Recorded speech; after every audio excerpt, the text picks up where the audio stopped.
तर बघा, ही दुसरी वेळेस आपण कुकरला लिंब लावलेत आणि याच्यामध्ये आता आपण परत साखर मिक्स करतोय.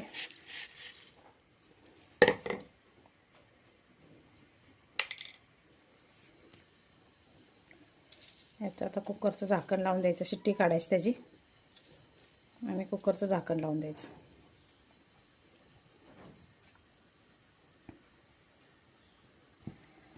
आता यामध्ये बघा मिरची पावडर टाकली आहे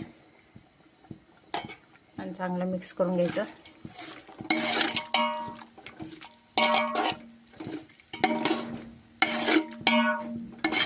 आणि एकदा चांगलं शिजलं की मग एकदा लिंब बाजूला काढायची फोडी आणि मग पाण्याला परत उकळी आणायची, तेच पाणी, आणि परत त्याच्यामध्ये लिंबाची फोडी टाकायची.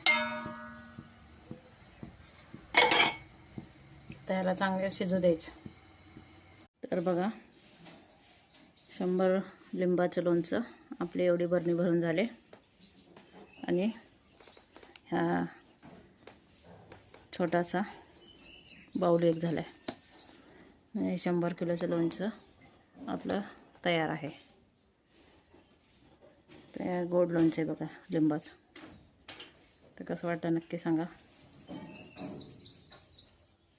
चला तर आता याला आपण पॅक करून ठेवूया.